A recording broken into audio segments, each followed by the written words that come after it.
Coucou à tous. Alors, Marie-Luc, elle est belle moto par ici. C'est pour dire qu'il y a encore une très très belle journée qui s'installe. Alors, alors oui, bon, quand je vois tout ce petit monde, c'est vrai que je déteste, plonger dans la mer, je déteste me bronzer, je déteste me balader en moto, je déteste découvrir les régions qui sont très jolies dans lesquelles je vis. Non, je rigole bien sûr. Mais comme vous savez, bah, c'est un défi de pouvoir y arriver avec cette maladie chronique. Voilà, et justement, bah, à ce sujet, alors je tenais, est-ce que je le fais maintenant? Oui, je tiens à remercier aussi mes amis proches qui m'encouragent. Donc merci à toi, Marie-Christine, merci Gérard, merci aussi à Carole, merci à Emmanuel, merci à plusieurs personnes, à mon fils, aux gens qui m'entourent et qui croient en moi et qui m'encouragent. Voilà, donc c'est vrai que c'est important, ça fait du bien. Ça fait du bien. Maintenant, ce que je voulais dire, c'est qu'en fait, aujourd'hui, là, j'ai retrouvé un post qui date du 13 mai,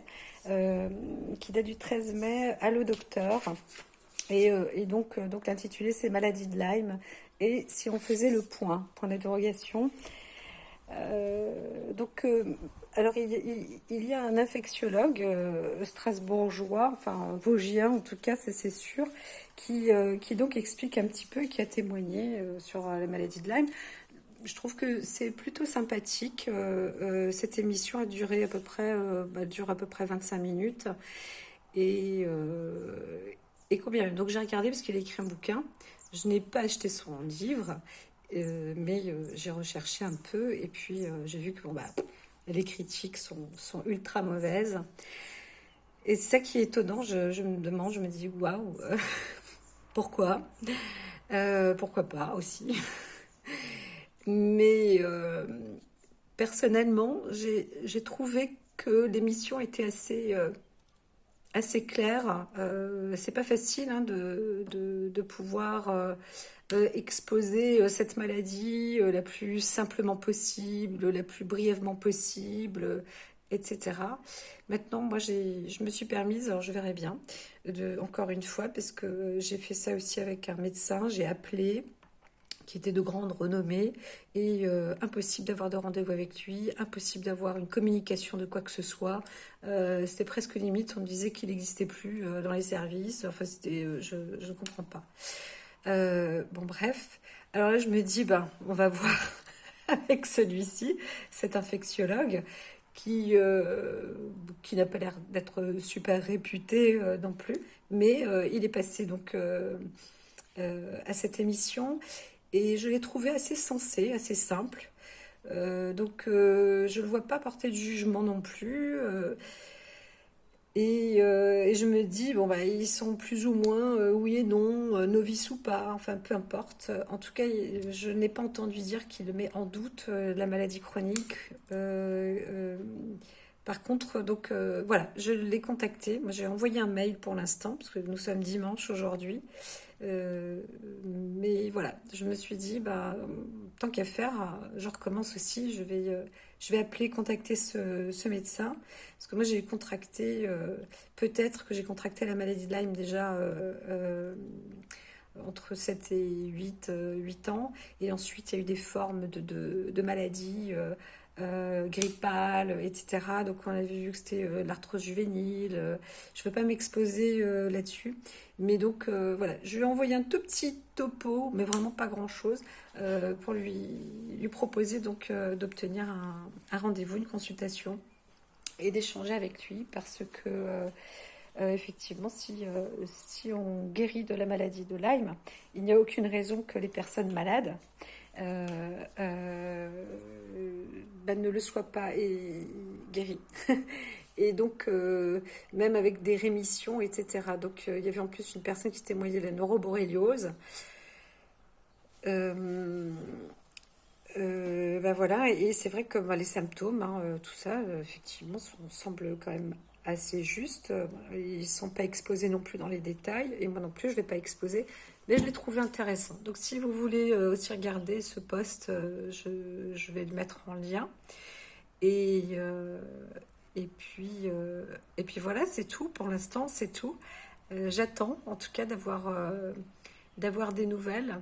Bien sûr que je ne vais pas rester sur un mail, hein, j'appellerai plusieurs fois, etc. J'attends d'avoir des nouvelles de ce médecin, et puis qui est infectiologue, en Alsace. Et, et voyons. Alors, j'ai un médecin qui me dit aussi aujourd'hui que une molécule ne m'aura pas été donnée suffisamment longtemps. Donc, moi, je veux bien. Je veux vraiment, j'accepte, hein, c'est une monothérapie.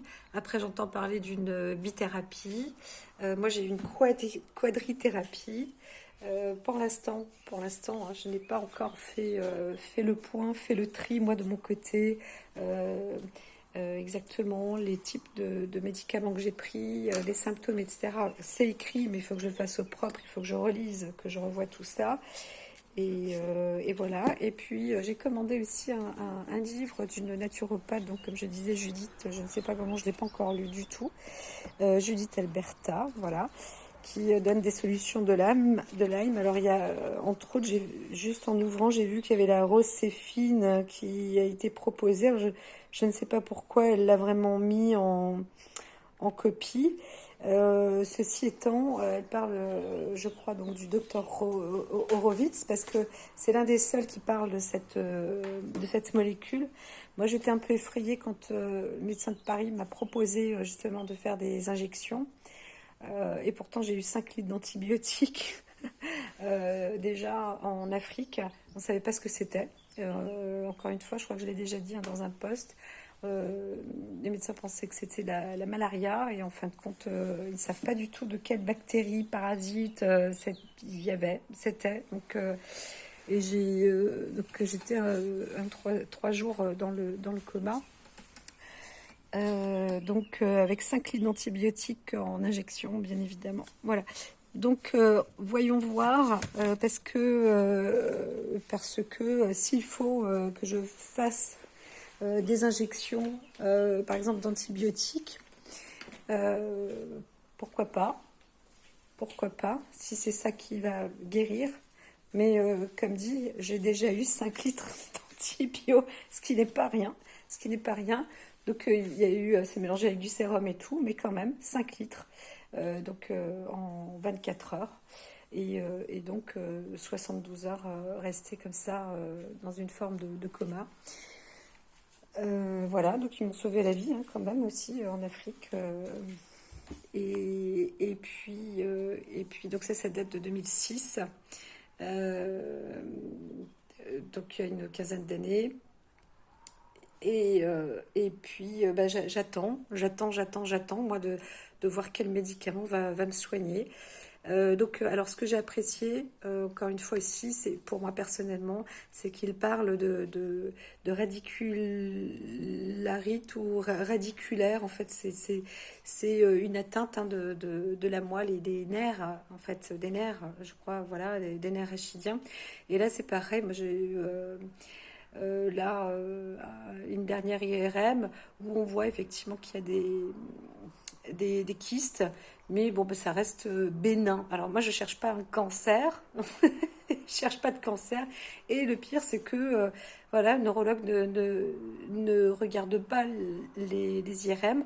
En plus, il dit que les images sont floues, il peut pas les voir. Je lui en ai envoyé une quand même, parce que même s'ils n'ont pas fait exprès, ils m'ont passé une IRM de la base crânienne, et on voit bien qu'il y a un kyste. Et donc, sur l'écrit, le compte-rendu, il y a marqué qu'il y a plusieurs kystes, sur le rachis. Mais voilà, c'est bénin. Ceci étant, je suis un tout petit peu renseignée, je me dis, bah, quand même, c'est peut-être ça qui me gêne, qui m'attaque aussi les fonctions des réseaux nerveux, etc. Et ça fait vraiment, ça fait mal parce que ça donne des effets de décharge. On se retrouve dans une forme d'épilepsie alors qu'on est tout à fait conscient. Et c'est pas lié à une émotion ou un choc émotionnel ou un truc qui va aller dans ma tête, je me fais une parano de je sais pas quoi, enfin, parce que ça on l'entend, mais c'est version longue dans tous les sens. Non, enfin, c'est pas ça. C'est parfois, bah, tu marches de trop, ça fait même un tassement, ça doit taper dans les, je sais plus comment est-ce qu'on appelle ça, dans les pulposus, là, dans les vertèbres, entre les vertèbres, enfin, et donc il doit y avoir une réaction neuro en plus. Et ce que je voulais dire, c'est que ces kystes, parce qu'il parle de problèmes radiculaires, mais en plus, ces kystes peuvent être même des nids de bactéries, va savoir. Comme dit, j'en ai vu un ici sur la poitrine, j'ai eu polykyste sur les ovaires. On n'a jamais trop su ce que c'était. Les ovaires, ils n'ont jamais touché, ils ont juste attendu que l'ovaire se fasse bouffer, c'est tout. Donc, on n'a rien retiré. Euh, Donc, ce que je veux dire, c'est que les suivis médicaux, qu'est-ce que tu veux faire? Tu peux aller voir 50 000, enfin, j'exagère, mais tu peux avoir 50 médecins et ils sont en plus quand t'es fiché, fiché fibromyalgique, même atteint de la maladie de Lyme, et ben en fait, c'est vraiment, c'est assez étrange quand on a ce genre de maladie. C'est comme si on était une personne qui a un hold-upper, un voleur, ou une personne mal vue, ou je sais pas. Donc, médecin actuel est bien. Il y a pas, j'ai rien à dire. Je pense que j'ai de la chance, en tout cas, comme me disait un pharmacien, elle est très humaine et c'est vrai. Donc voilà. Mais ce que je veux dire, je rigole, mais de la souffrance, il y en a. Il y a une paire une sacrée il y a énormément de personnes qui souffrent sans savoir en plus qu'il s'agit de cette maladie. Et puis on leur dit effectivement que c'est psychiatrique, etc. Et ils n'arrivent même pas à soigner, même pas à guérir. En fait, il n'y a même pas une efficacité dans le traitement. Alors moi, effectivement, j'ai un anxiolytique, mais en fait, c'est un myorelaxant, plus qu'un anxiolytique. En tout cas, je l'utilise pas parce que j'ai une crise de panique ou je ne sais pas quoi. Et combien même, parfois, le corps pourrait euh, pas montrer ou faire croire que c'est une crise de panique. Mais comme il y a une rigidité des muscles, etc., ça tétanise. Et alors, je sais pas, j'ai jamais vu une crise de panique, sauf à la télé. Je me suis jamais sentie une crise de panique. Je crois que c'est, on a l'impression qu'on va plus respirer ou un truc comme ça. Ça n'a rien à voir, hein. Ça n'a rien à voir. Si quelqu'un te hurle dessus, t'es pas en train de faire comme ça. Enfin, ça n'a rien à voir. C'est pas. S'il y a une phobie dans cette maladie, c'est la phobie de la douleur. Et ce qu'appelait mon algologue, c'est la kinésiophobie. Donc quand elle m'a dit ça, j'ai cherché le mot kinésiophobie. Donc la phobie, je comprends, mais kinésio, ça veut dire quoi? En fait, c'est de la douleur. C'est j'étais, je dirais, assez contente, apaisée d'entendre ce mot-là, parce que je cherchais toujours, hein, je travaillais déjà sur mes pratiques, sur la douleur, la respiration, etc. Et c'est vrai que, alors, on n'a pas besoin d'avoir mal pour avoir une forme de peur quand on travaille sur la méditation, etc. Parfois, on va dans une dimension, on ne sait pas trop, et comme c'est nouveau, et pouf, ça vient comme un soit comme un puits qu'on se lâche, ou enfin il y a quelque chose qui surprend, et bien bien sûr le corps, on peut se sentir un peu effrayé. Et bien ça c'est une peur. Donc voilà.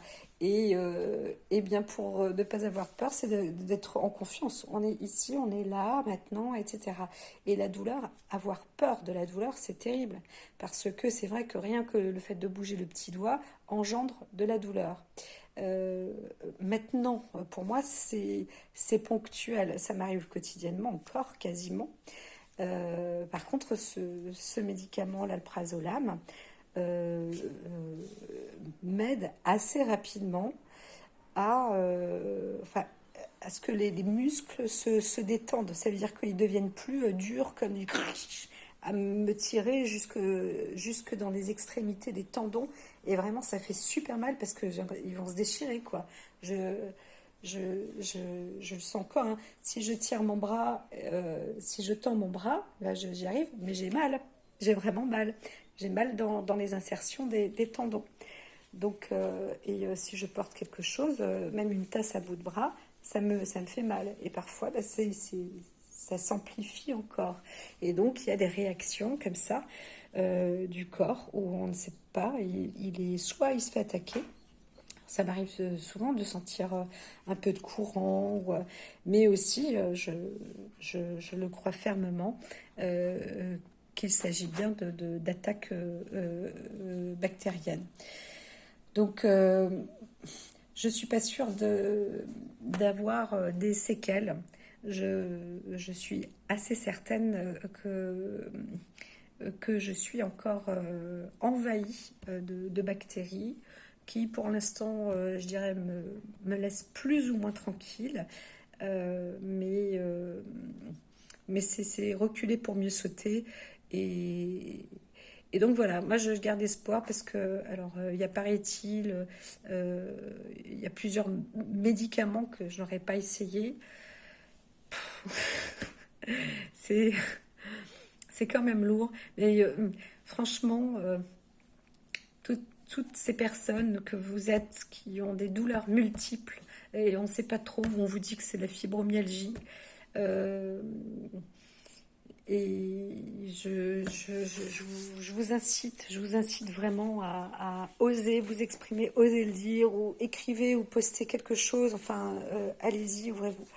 Et puis voilà. Et encore une fois, un grand merci à tous mes amis qui me soutiennent. Vraiment, un gros bisou. Je vous adore. Et puis voilà. Donc en attendant, moi je suis un peu. Je dis en attendant parce que je projette de bien étudier mon cas, j'aurais tendance à dire. Euh, et puis de reprendre tous ces ouvrages, voilà. Même pas peur, donc de réétudier tout ça, enfin d'étudier tout ça avec profondeur. Je parle pas bien l'anglais, etc. Mais je peux trouver, il y a de quoi traduire, faire des recherches bibliographiques, etc. Je crois que ça pourrait devenir ça pourrait devenir mon futur, mon projet à venir. En tout cas, pour l'instant, je reste dans mes lectures plus ascensionnelles et sensationnelles. Euh, donc, et j'en ai besoin parce que c'est avant tout ma première pratique, je dirais. Voilà, donc là, je vais. C'est pas trop envie de le dire, mais si, quand même, allez, voilà. Donc, j'aime bien, moi, Paracels aussi. Et puis je me mets aussi sur cette principe de manifestation de la loi de Trismégiste, comme on disait. Et donc, il y a un petit peu ce manuel d'interprétation de Dorine Virtue qui est aussi sympathique. Donc ça, si vous êtes un peu élevé, au moins voir la croyance et la foi. Surtout pour les personnes fibromyalgiques, ultra sensibles, accueillez votre hypersensibilité. Voilà. Et peut-être que c'est aussi parce qu'on est des êtres ultra sensibles qu'on garde un peu dans ces mêmes ondes. Là, c'est ce genre de parasitage, de bactéries qui arrivent à nous atteindre. Et peut-être que il y a aussi une possibilité, une forme de technique personnelle avec des ondes, justement aussi pour pouvoir détruire ces bactéries. Alors ça, c'est franchement, c'est pas gagné. Et quand on fait ça soi-même, ça demande un temps monstrueux. C'est très très bien, c'est très très bon de se nettoyer bien sûr le corps comme ça, mais je veux dire, quand on est sur Terre, là, ce genre de bactéries, de maladies, elles méritent d'être éradiquées. Voilà, et donc on a, on mérite d'être soigné et d'être guéri, je pense, une fois pour toutes. Voilà, voilà, voilà, voilà, voilà. C'est un lourd combat, hein, les amis, hein. Courage.